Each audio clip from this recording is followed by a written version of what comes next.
And here we are, back again.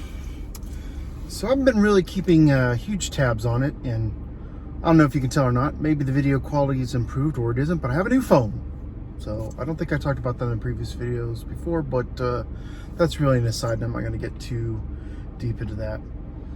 But I see that Gary Gygax Jr., or Ernie Gygax Jr., if you will, has gone off Twitter. You know what? Good for him.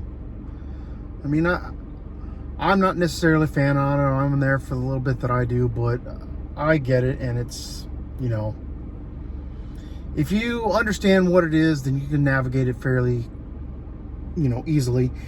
And really, that's what the purpose of this video is kind of talk about a little bit from the generation, you know, he's a part of, which is, you know, he was born in 59. He's a boomer, and I don't mean that in a disrespectful way. It's just, you're talking about a generational gap, and, you know, he's not that far removed from where I am. I believe he was 59. I want to say it was 59 that he was born. I have to go back and look that up. I have to do the math on that, but I know he's in his 60s. But at any rate, you know, he's born at a different time. Even I'm sort of born of a different time, you know, removed from my generation to a degree, because I was, you know, pretty much grew up in small towns. I mean, up until the time that I moved to San Antonio, which is where I reside now,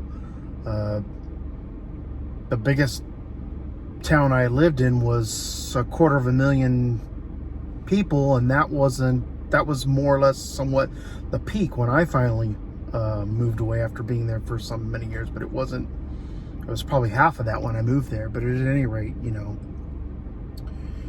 so what is the crime he's guilty of? Being from a different generation. That's really what it amounts to. He just doesn't understand certain things because they weren't a part of his daily environment, if you will. He hails from Lake Geneva, I believe, which is in Wisconsin. I don't believe it's a very big town. I don't know much about it. I wouldn't profess to know a ton about it. I'm not from Wisconsin, obviously. But, you know, it's a different environment when you grow up in small towns. So it may very well be the case that even today there, and I know it's certainly the case for me from my original hometown, that civil discourse is still very much an integral part of those communities. And that was really kind of his crime.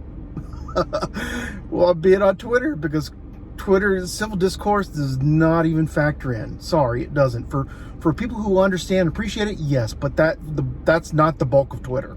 That's not how Twitter functions. It's not how, I suppose some would, maybe I'm a little jaded. Some would say that, oh, well, you know, back in the heyday of Twitter was great. I don't know. I missed the fucking Love Boat, I guess, because it's been a shit show ever since I became a part of it. And it was only under, I wouldn't say duress, but people were trying to convince me, hey, you should get on Twitter because, you know, it's good for like your photography stuff that you do, kind of get your work out there, blah, blah, blah.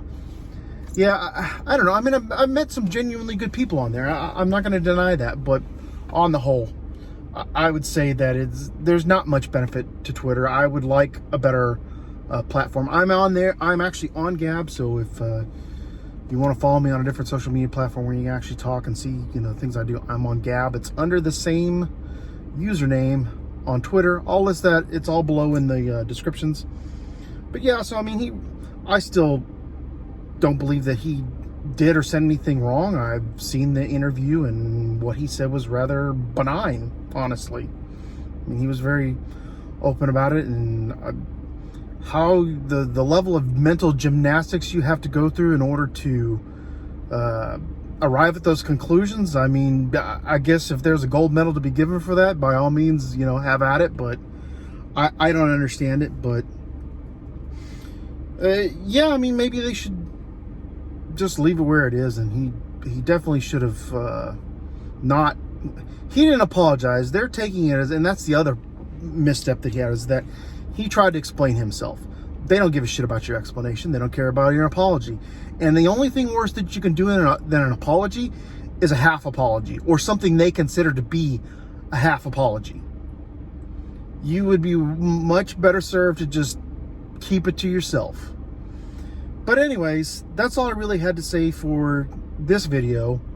I do have some other things working right now. They're just taking a little bit longer than I expected. I have, you know, other duties which I need to attend that, you know, YouTube unfortunately is not a paying occupation at the moment. Maybe that one day will be true. I don't know, but we'll see. But, you know, guys, again, just remember, have fun. Don't take yourself so damn seriously all the time. Not that most of the people I deal with do, but that'd be the other thing I guess I could leave you with is, you know, there's a time to be serious and there's a time to have fun. You need to understand the difference between the two. But anyways, everybody enjoy the 4th, and we will see you in the next video.